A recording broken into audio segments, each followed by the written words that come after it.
प्रिय दर्शकों, आज की कहानी आपको महाभारत के उस मोड़ पर ले जाएगी जहां धर्मराज युधिष्ठिर का राज्याभिषेक हुआ और दुर्योधन के मन में जलन की आग भड़क उठी। यह वह क्षण था जब हस्तिनापुर के राजमहल के शांत वातावरण में तूफान की आहट सुनाई दी। चलिए शुरुआत करते हैं इस ऐतिहासिक और रोमांचक कहानी की। जब पांडवों ने लाक्षागृह से बचकर वनवास के कठिन दिन बिताए, तब भगवान श्री कृष्ण और पांडवों की मेहनत रंग लाई। उन्होंने खांडवप्रस्थ के निर्जन स्थान को इंद्रप्रस्थ के भव्य नगर में बदल दिया।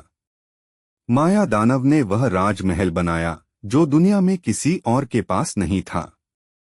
उसकी दीवारें सोने चांदी से जगमगाती थीं और फर्श पर ऐसी चमक थी कि पानी और जमीन में अंतर कर पाना मुश्किल हो जाता था। युधिष्ठिर ने न्याय और धर्म का पालन करते हुए इंद्रप्रस्थ पर शासन करना शुरू किया। उनकी प्रजा उनसे बेहद खुश थी। चारों ओर सुख शांति और समृद्धि का वातावरण था। लेकिन यही समृद्धि दुर्योधन के हृदय में जलन का कारण बनने वाली थी। युधिष्ठिर ने अपने भाइयों और श्री कृष्ण के साथ मिलकर राजसूय यज्ञ करने का निर्णय लिया। यह यज्ञ किसी राजा को सम्राट बनाने का सबसे बड़ा आयोजन था, लेकिन इसके लिए हर क्षेत्र के राजाओं को परास्त करना जरूरी था। भीम, अर्जुन, नकुल और सहदेव ने युधिष्ठिर के आदेश पर भारतवर्ष के कोने कोने में जाकर राजाओं को झुकाया।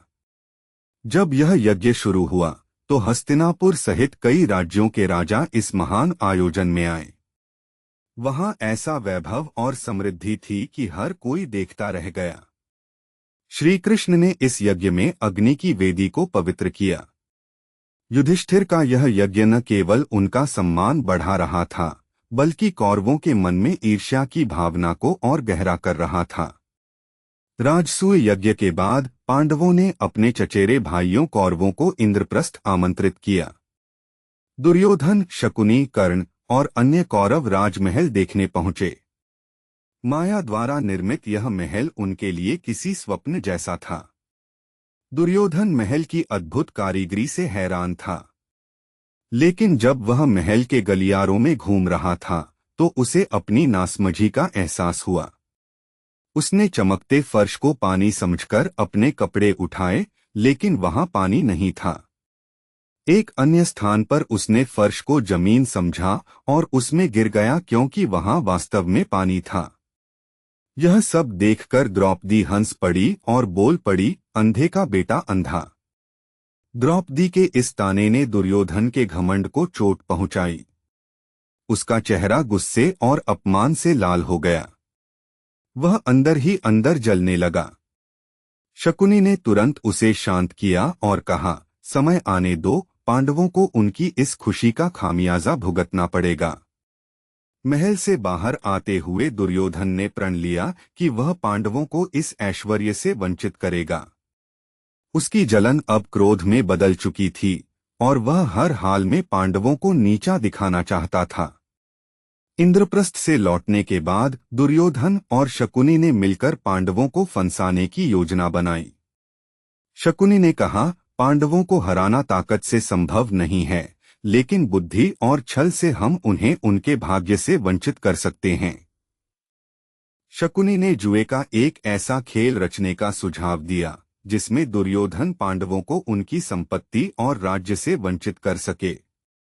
दुर्योधन ने अपने पिता धृतराष्ट्र से इस योजना की अनुमति मांगी।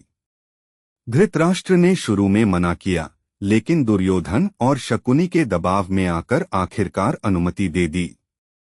दुर्योधन की जलन, शकुनी की चालाकी और धृतराष्ट्र की कमजोरी ने वह जाल बिछाया जिसमें पांडव जल्द ही फंसने वाले थे। इंद्रप्रस्थ में जिस समृद्धि और वैभव ने उन्हें इतना गौरव दिया था, वही अब उनके लिए संकट बनने वाला था। प्रिय दर्शकों, यह था युधिष्ठिर के राज्याभिषेक और दुर्योधन की जलन की कहानी। इस जलन ने ही महाभारत के युद्ध की नींव रखी। अगली कड़ी में हम जानेंगे जुए के खेल में क्या हुआ और कैसे द्रौपदी का अपमान महाभारत की दिशा बदलने वाला था। दोस्तों, अगर ये वीडियो आपको अच्छी लगी तो कृपया वीडियो को लाइक कीजिए और चैनल को सब्सक्राइब कीजिए।